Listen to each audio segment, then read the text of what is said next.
Tree Talking Time is brought to you by Conkey's Outdoors. Get all your hound hunting needs at conkeys.com. Welcome to Tree Talking Time, where we talk all things tree dogs, from the smallest fights to the largest hounds, treating squirrels to bears and everything in between. And from time to time, we might even run a little fast game.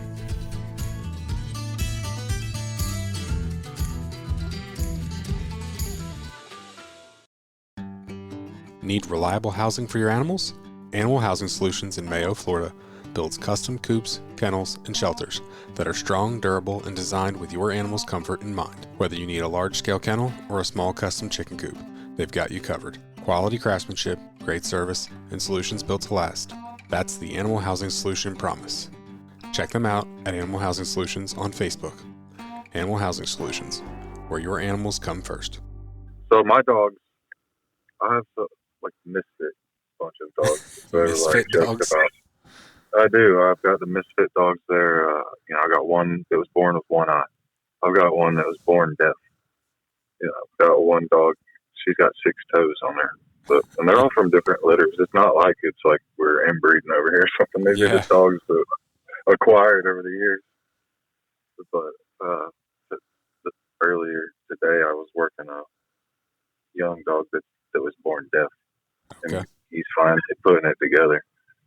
How did you get to having a pack of misfit squirrel dogs? Okay, so I hunted a dog for Robin Lovelace up in East Tennessee, and he owns a dog named Bella. She's a bird dog, cur, walker mix, and I hunted her for a season, and he said if I hunted her and, got her back in shape, going good, finished her out, he would give me a pup off of her. Well, she didn't come around in season in time, but he wound up making the same cross that Bella had come off of again. That would be the third time he'd made that cross, and I got a pup off of it. And when I did, I picked him up. He's an all-white little male, beautiful pup. And about a day in, I thought for sure he was deaf, and nobody believed me. All the old timers that I knew, they said, "You're crazy. He's not deaf." Well, time went on. Sure enough, he's deaf. Okay. So I had a little trouble, starting a squirrel dog that was deaf that I couldn't encourage at the tree and just get to look in a direction if I needed. I don't know. It was just, I had trouble doing it, starting them out. So I started tracking deer with him, and he was really good at it. He's just got a really good nose. But then his second season into tracking deer, he started treeing squirrels because I was long leading them the first year. Yeah. And then the next year I was not. I cut him, put him on the Garmin. I worked them all off season to recall on vibrate. So he knew to come find me if I vibrated him. So he recalled good enough that I trusted him. So then he started treeing squirrels out there. So I was like, all right. But he wasn't doing it real good, and I'd call him off of it because we're trying to track deer for people. So this year I said, I'm not going to track any more deer. I'm just going to work my dogs and get him. I want to give him a fair shot because he's doing it naturally. I think if I dial him in, he's smart enough. He's probably one of the smartest dogs on my lot. He just can't hear. Yeah. And that's kind of one of my goals this year, to get him going. But just as a little pleasure dog, nothing crazy. Yeah. Now, is he your first squirrel dog then? No, he wasn't. He has an older sister out of a previous litter, which would be, her name's Rosie. That was my first squirrel dog. Okay. So same blood, and she's what got me hooked into it. She's a very nice dog, all around pleasure dog, easy to keep around, real accurate, real gamey. I mean, if the squirrels aren't moving, she will find you a coon. She'll tree you a possum. But I let her do that. I never discouraged her off of it. We treat bobcats with her. She won't run a deer, and she won't run a bear. So we're good there. And I've got another dog off that same blood that I'm really pushing hard. His name's Gringo. Okay. He's about a year and a half now. He's actually that dog I mentioned previously, Bella, that I hunted for Robin Lovelace. Yeah. That's his mother. That's his mother. So that's the pup I finally got off of him. And she was bred to one of John Garland's dogs. No, Jamie Erickson. I'm sorry. Jamie Erickson owns that dog, Apache Creek Rip. Okay. He's a half Walker, half Cur. And I got Gringo out of him, and he's just a little white and red pup when I got him. And about 2 months into it, he was wide open. And he was something different. And he hasn't slowed down. Yeah. He's got a set of legs up under him, that's for sure. Man, that joker, he's built like a racehorse. Yeah. Yes, sir. Those bird dog crosses or something. Yeah, and now, they say there's a fine line. You don't want too much in there, which he might be towing it. I don't know. I think he's got a lot more walker in him. Okay. Too, and more than I'm used to. Than these bird dogs. I was used to more of kind of a softer dog. And he's not that dog. He's bullheaded. Okay. But once I reeled him in and got him hunting for me instead of himself, he's been a real pleasure to be as young as he is. Nice. Yes, sir. I think he's the one that really kind of caught my eye. I know you've been posting a lot of pictures of him, and he is just sharp. Yeah, I'm proud of him, really. And he started so naturally, too. I trapped a squirrel. I hit it up in a tree. I mean, he's probably 4 months old. I just let him out, walking around. He winded it and just hammered it. Oh, wow. Okay. He never saw it. Mm-hmm. I lowered it down to him, let him bark on it in the cage.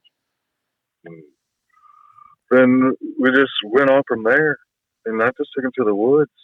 And he'd go tree a squirrel, and I would just love him up, love him at the tree. That would be his reward, just loving him at the tree. Working him all summer like that. And as soon as I said, all right, let's go find another one, he just knew. There wasn't a lot of effort put into that dog. I can't take a lot of credit for it. He did a lot of it naturally. My part is just kind of like, I'm blessed with him. It's just trying to iron it out and get him to do it in a way that will keep him alive. It's so crazy sometimes. We were hunting in a hunt in Alabama. I took him to a couple competition hunts this past year, little club hunts, and he gets so fired up out there.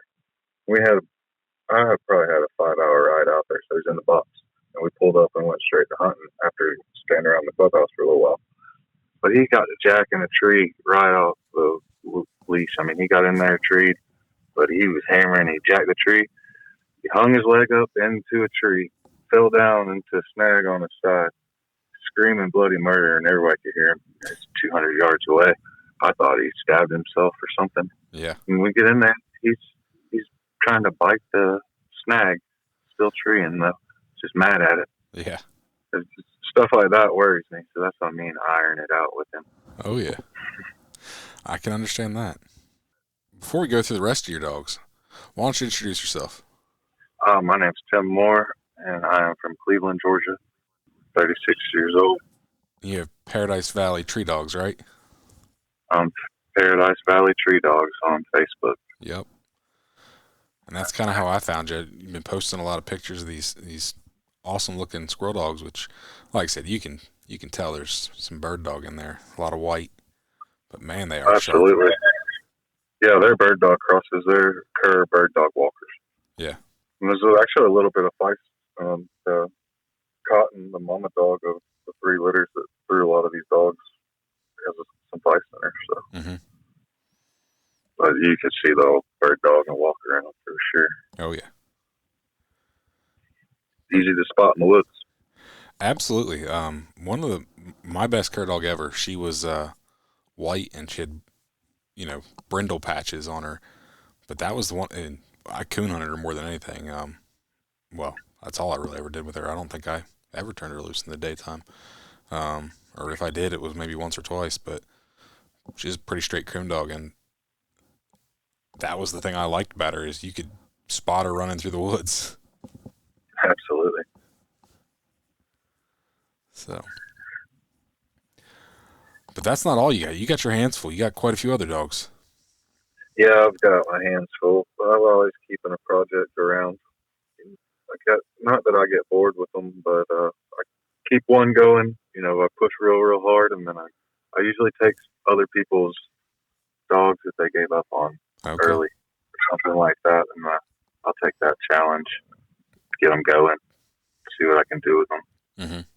But and I've got 2 old curs. They're 10 years old. They're actually coming up on 11. Okay, what are they? They're OMCBA females. Okay, and they're coon dogs, but they're sisters, direct litter mate sisters. They've never been apart. Yeah. Her name's Rick and Penn. Yep. And Robin Lovelace gave me those dogs, and Barbara Allen trained those dogs. They're both out of East Tennessee.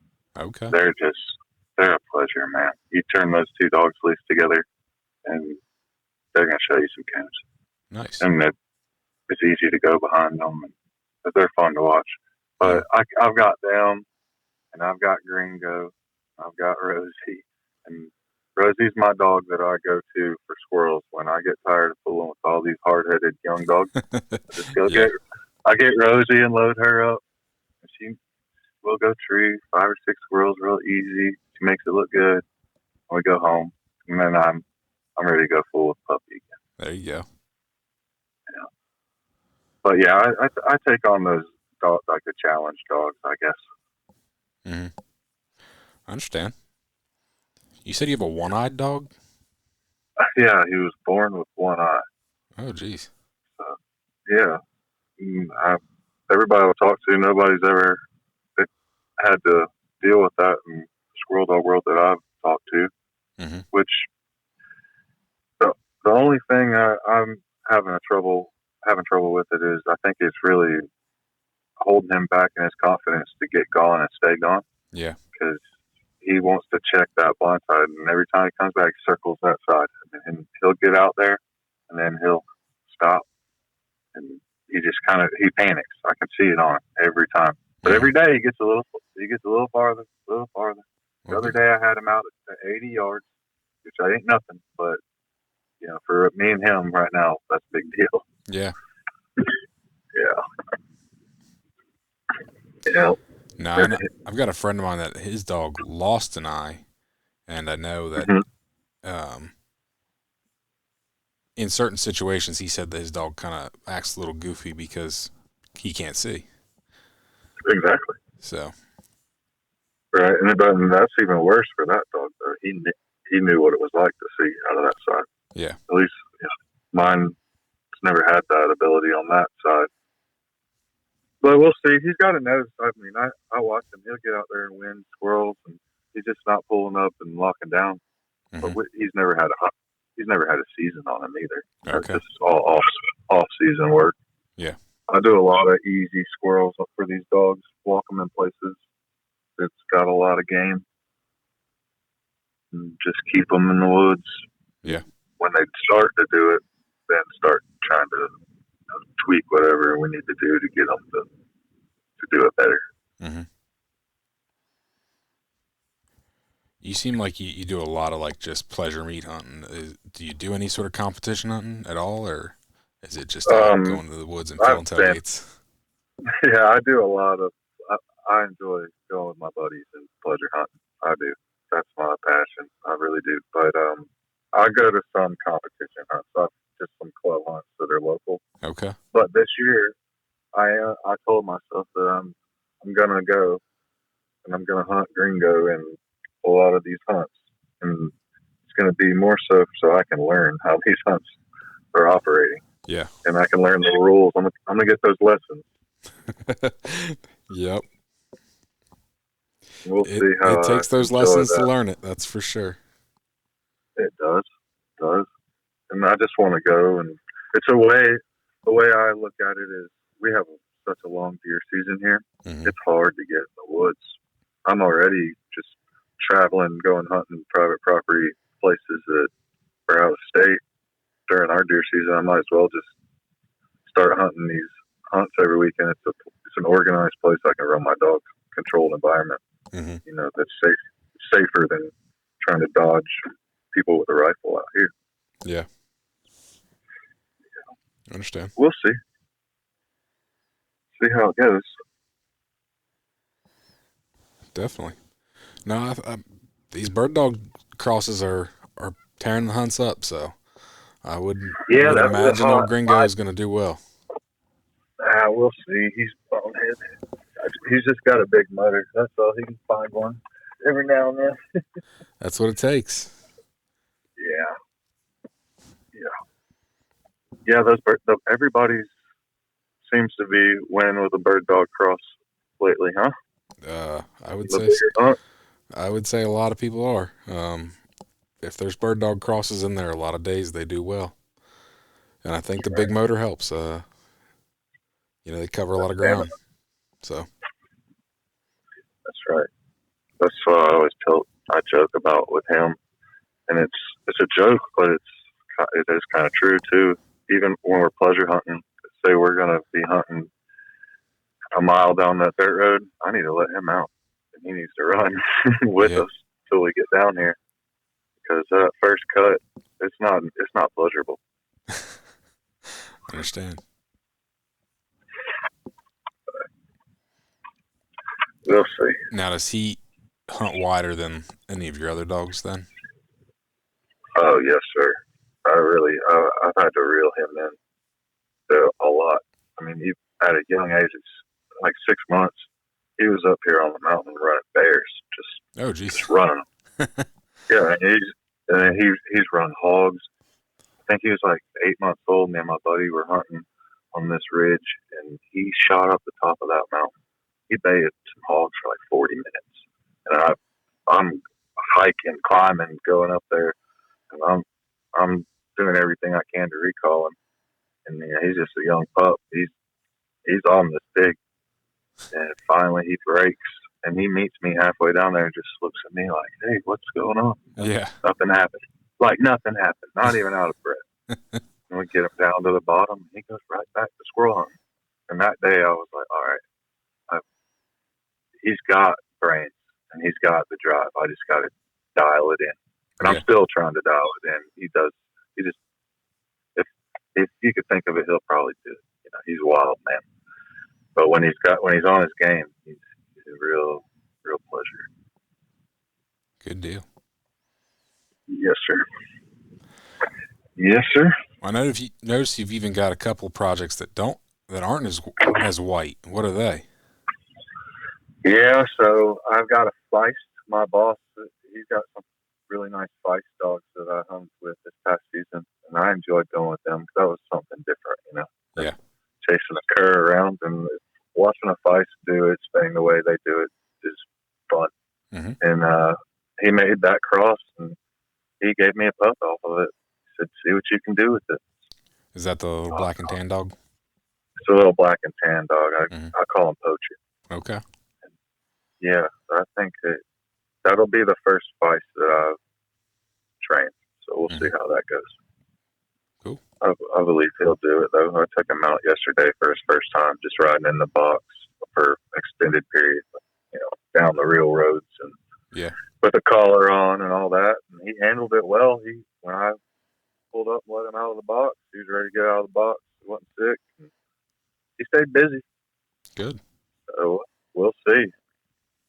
And then I've got another little female that I was not planning on getting. I really didn't need to get. It was offered to me.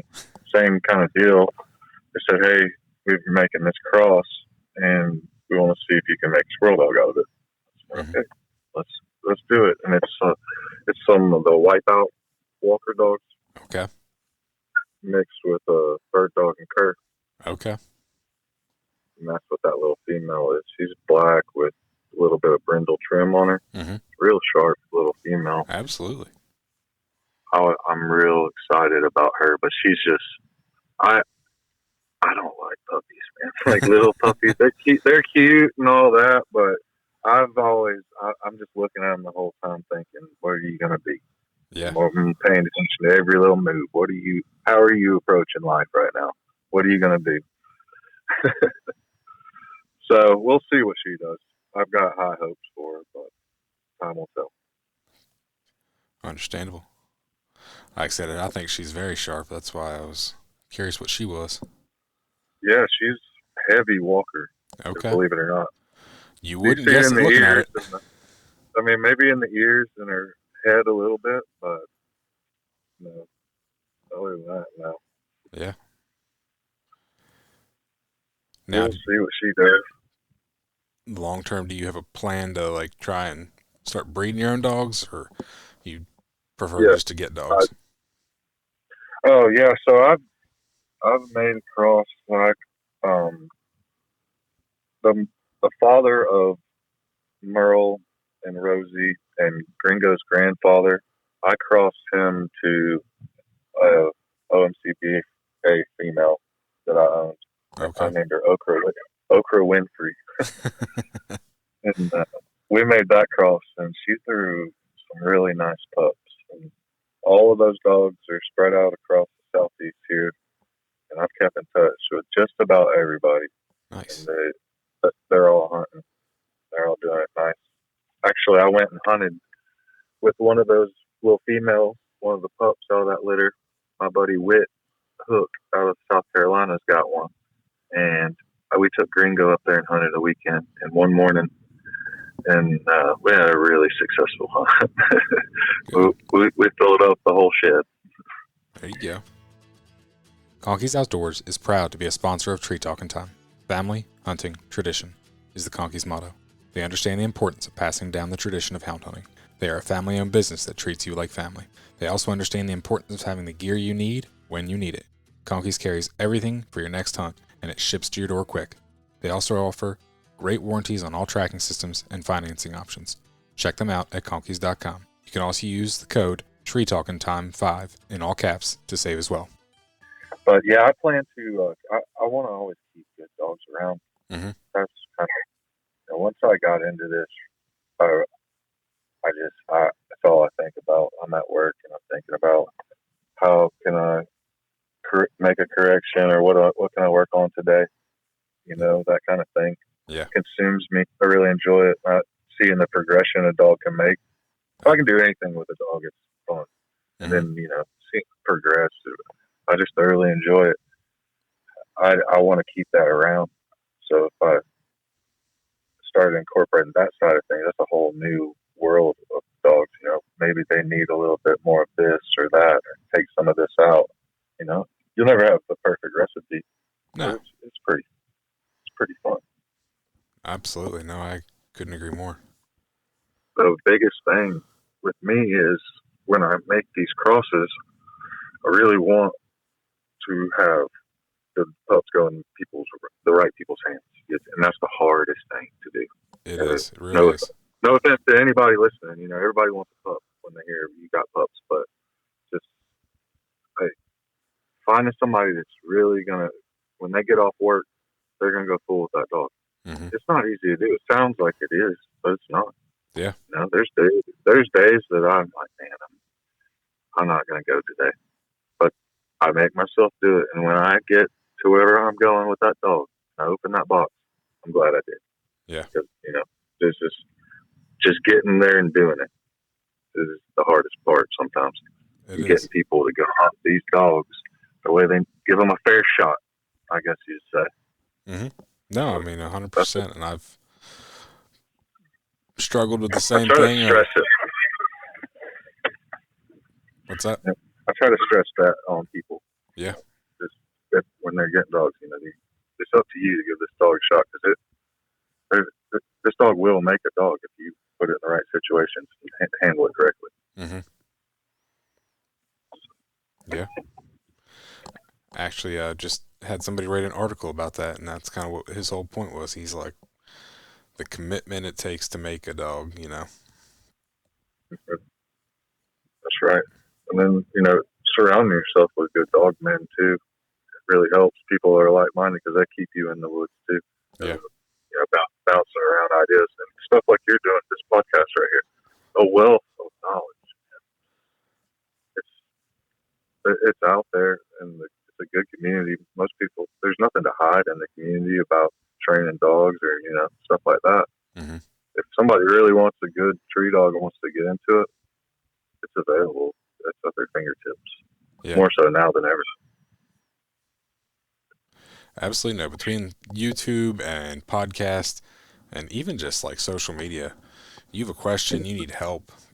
Shoot, one of these groups, you post a question and, you're going to get 10 different, pieces of advice. And I'm sure somewhere along the line, you're going to be able to figure out your issue. That's right. And then what a lot of people got to understand is each dog is case by case. How do you approach it? How do you approach it with this one? It might not work on that other one. Absolutely. So you just once you could do all that, you might be in business. Mm-hmm. Like or you you said, just get lucky. You've kind of started with dogs that were kind of people's calls and dogs different people had given up on, and so that's a struggle in itself, and because That's people right. have made mistakes with them and or left them in the kennel for too long, and so you never know what you're getting when you get a dog from somewhere else. I mean, you know what you're told, but you never know what you're getting. Yeah. And then just being able to see how a dog ticks. What makes that dog happy? What makes that dog excited? And then use that to your advantage. Yeah. Most dogs are easy. It's either food or praise. Mm-hmm. You can do one of those two, and get a reaction out of them. You could about make them do anything. Yeah.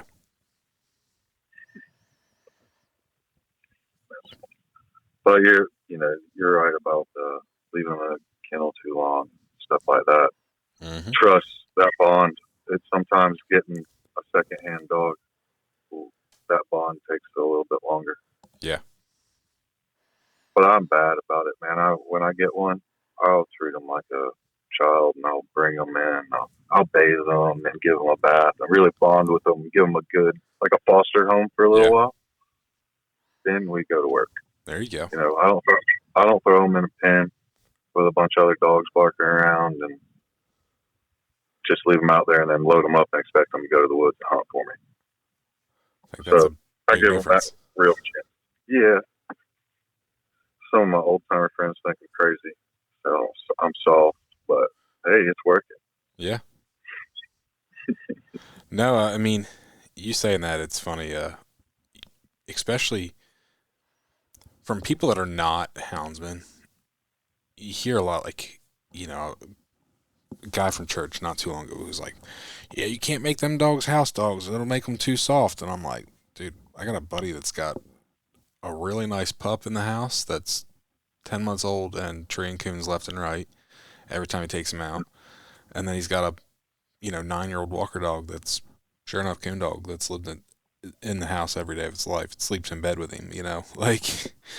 Absolutely. I'm not saying sometimes it doesn't shoot you in the foot. He's like, but at the same point, I think you could pamper a pup too much like that. I think you could pamper a pup and it would hurt you, and it would take a little bit longer to get them going sometime. And case by case, once again. Yep. I think it could happen. Now, a seasoned dog, no, I don't believe that you'll hurt the drive of that dog at all. Mm-hmm. And I'll say that because I'll say Rosie sleeps in my bed every night, and she wouldn't have it any other way. Rosie would walk around in my pocket if I let her. That's my best friend, wherever I'm at. And Gringo sleeps inside as well. He sleeps on the dang hardwood floors, but he sleeps. He's a house dog. He knows house life, but as soon as you grab a collar or you open a dog box, they flip a switch, man. Yep. They know. Because they got way more attention than just, there's nothing wrong with keeping them out in the pen. We got them out there. But, if they can handle it, like that, it's pretty enjoyable to have one inside that'll do it. Yeah. In the woods too. Absolutely. Yep. Well, I need to hear some good of these. You know, you've got plenty of photos on your Facebook page of all these great hunts. I need to hear a story or two about some of these hunts with these bird dog crosses. All right, that hunt that I was talking about earlier in South Carolina, we went up there. We were right outside of Orangeburg, and we had 1, 2, 3. I think we had 4 or 5 squirrel dogs. We all met up there. A couple guys from South Carolina, and me and a buddy from Georgia went up there. And my buddy's got a bird dog cross. It's Rosie's direct sister. So we hauled them up there. My buddy Witt's got a pup off of one of my dogs up there, and his dad's got some feist. So we get up there, and we're all hanging around, and they said, all right, we're going to do a competition. First squirrel, whoever trees the first squirrel gets this, and the most squirrels, and there was one other one, biggest squirrel or something like that. Okay. And we finally everybody goes to bed. We get up the next morning, and they know the property. It's the most beautiful piece of private land I've ever been on in my life. It's called, I won't say what it's called, because I think they host some hunts sometimes, but it's pretty. And they know it well, and they go down, they say, I'm going over here, and Tim, you're going up there. Well, where they sent me to the middle of a clear cut. It was me and Gringo, and then they had the pup, Whit and the pup, and then his dad in the fight. And so they're sandbagging me off the rip. So we get out there. I'm like, what are we doing here? They say you got to cut loose at 7 o'clock. We cut loose at 7 o'clock. There's one pine tree out in this thing. Gringo goes and hammers it. There's a squirrel in the middle of the clear cut. So we got the first squirrel. Nice. They wouldn't let me let that down because they thought we were cheating and lying, but we weren't. I mean, everybody that was there in my group thought that's what they get for trying to hurt us off the jump. But we had a blast down there, and we all got back together a few hours later, and we had 75 squirrels between the 3 teams. Yeah, and all the dogs, 2 of those dogs were under 2 years old. One was a pup, and one was a year, and then the other one was a feist. I don't know how old that feist is, but he's up there. He's older. He's a seasoned dog. Okay. But man, and Liv, she was there. That's pretty cool. It was awesome. That was a good time. That was probably the best hunt I've ever had, as far as I guess success rate on that place. But it's never been squirrel hunted. And I seek out private land for running dogs like people seek out deer hunting leases and stuff. I'll bother people, door knock, send letters, whatever I got to do, and just network to try to get places to run my dogs. Yeah. But that place was awesome. It's something I need to get better about. A few years ago, I tried to get into a bunch of places and, kind of hit some walls. And, I got permission for a few of them, but I need to go you're going to get a lot of no's. On a big crusade again. Yeah. You're going to get all the no's. But, even just the main thing for me, not necessarily being able to hunt them, just let me be able to go in there and work a dog. Yeah. And that's huge. Oh, absolutely. And I've told that to plenty of people. I'm like, if you don't want me to carry a gun, I don't care. No, I mean, honestly, this past season, I hunted with so many people on private land. They had the land and I had the dogs. Yeah. And they would bring their group of people, right? So I was introducing them to squirrel dogs. They had never done that. And I was getting to run my dogs on really nice grounds. And I wasn't carrying a gun at all. Yeah. I mean, I would say 90% of last season, all those squirrels on the tailgate, I didn't shoot hardly any of those squirrels. Yeah. My dogs just treat them. Mm-hmm. Cool. I'm just going. Oh, yeah, I love it. I'll start carrying a camera or something. Yeah, absolutely. That's what I do most of the time. Like I said, I pack a camera around. Mm-hmm. That would be something that I would like to get into more. Like, I wouldn't say professionally, but more advanced. Yeah. Some better quality stuff. Oh yeah. Once you get into it, it's fun. It's got its own challenges. And just being able to go back and look at all those pictures and see, oh man, I remember that hunt, and I remember, oh yeah, this happened. Yeah. That's awesome to me. Oh no, they're not going to be around forever. Yeah. Unfortunately. No, like we were saying, like earlier about I was talking about my little brindle and white dog. Mm-hmm. I had her before I ever picked up a legitimate camera, and so all I have is some like crappy cell phone pictures of her. And I'm like, what I wouldn't give to have some of the photos I have of my dogs now, like quality wise, like of her.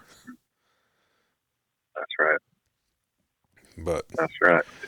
People give me a hard time posting pictures all the time. But hey, I enjoy it. I got to remember this. Yeah. Yep.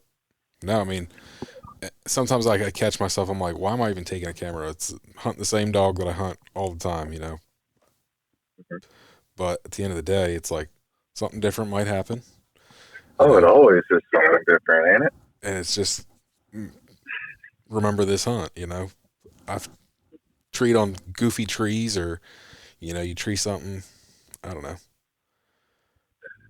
Yeah, I mean that's what I always tell people. Like I always say, man, I need to get a GoPro. I need to get a GoPro because it seems like every time we cut loose, it is something.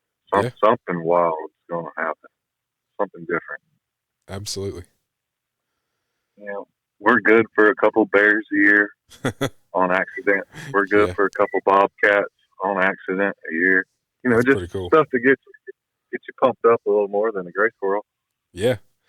Now I'm all about a meat dog. I like a dog that'll tree something a little bigger or a little different. Yeah, I don't mind it. And like I said, Rosie's that way because I let her be. I never did break her off of that. But so she was, Robin Lovelace started Rosie. He got her going and doing it the way that she was doing it. Mm-hmm. But then somebody needed to get their hands on her and hunt her. So that was my chance. Yeah. To get one of those dogs of my own. That's pretty cool. But yeah, I can't take credit for training her, but I have put the miles on her since. So.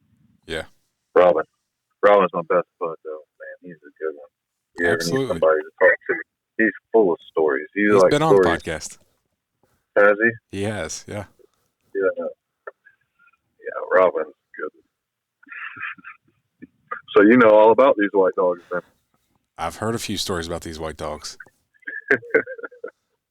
Yeah, they're gamey, man. They really are. I believe they do anything you want them to do. You could train them. They're smart. Yeah. They're a little different than just the mountain curs that I've dealt with. Okay.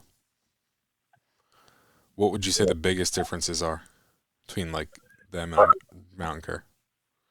I think they got a lot bigger personalities, these bird dog crosses, like individual personalities, and they express them in ways they're mouthy or it's like handsy. Like they just do things. They've got these quirks.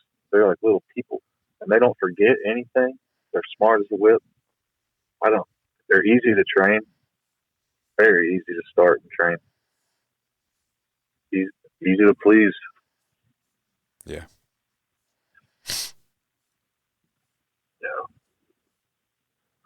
Yeah. That doesn't surprise me. What do you think that is? The bird dog? A lot of your bird dog breeds are very biddable like that and eager to please. A lot of them are very sensitive. Yeah, sensitive. I would say, I guess that is a good way to say it. They are sensitive.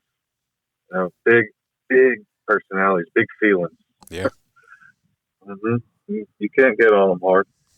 Yeah. And most of the time you don't have to, though, because they aim to please. Yeah. And I really enjoy that. Mark Holliday told me one time the best dog in the woods is the most pleasurable dog to take to the woods. and that stuff kind of stuck with me. Like, the dog that is easy to handle and isn't dragging you around, and you don't have to holler for it. Just hunts for you. Yeah. And that kind of stuck with me. So I like that in a pleasure dog. Mm-hmm. But learning about this competition world and just I follow all the competition stuff. I don't participate, like I said earlier, but I think that I'd like to try to train a dog up to see if it could compete in some stuff like that. I think if you you got one condition to it and honed in on it, I think you'd do pretty well. That's for sure. Yeah, it's basically a numbers game, isn't it? Pretty much.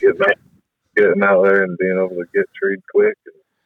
Get treed quick, stay treed. Stay there and do it again. Yep. Cover lots of ground. It's where them bird dogs shine. Right. That was the thing where I did notice when Gringo really turned it on as far as, being accurate and treating squirrels quickly was when he quit hunting straight line off the cut. I think that when he was real young, he'd just run straight. Okay. When he started working that circle, and he just did that, I guess he did it for me toning him in. Eventually, he just started doing it. But once he started hunting those circles, it would get hooked quick and just got his mind right on squirrels. Because when I think what was happening when he was young, maybe there's deer. He's going to go run that deer. He's going to run that bear. He's going to go try to find that pig. He didn't care. He wasn't dialed in on those squirrels. Yeah. As a pup. So running that straight line, but covering some ground. That's what got me on that. I mean, he'd be a mile before you knew it. I'm sure. And I don't want one to do that. So try to reel them in. I like them to be around 300, 400 for pleasure hunting. Yeah. Maximum. If we're in good woods, tree them as quick, close as you want. Mm-hmm. Yeah, that's probably the only thing I don't like about a lot of the competition style dogs is some of them dogs do get a little deep. Yeah, 800 yards every time to a tree. That gets tiring. Yeah. I think that's my only issue. Yeah, and that's what I was reeling in as a puppy before I really thought about it. Just dial that in. You got your competition dog right there. Yeah. But that's not what I want every weekend. I want a dog that's fun to take. And to me, there's nothing wrong with that. But for me, and going hunting, if I'm going, say I get invited to go hunt a piece of property with somebody and they're bringing their kids, I don't need to bring that dog that's going 800 every tree. No. We want it to be enjoyable for them as well. Absolutely. Yep. Well, I got my hands full this year, that's for sure. Absolutely, you do. And I definitely want to keep up with you a little more and see how them young prospects make out because they're sharp. That's for sure. See what we can do with the misfits. The misfits. Yep. I like it. Well, you got anything else? No, not really, man. Well, it's been a pleasure, Tim. I really appreciate it. Yeah, thanks for having me on, Ben. Absolutely. You can find me on Facebook and Instagram at Tree Talkin' Media. And until next time, keep 'em talking in the timber.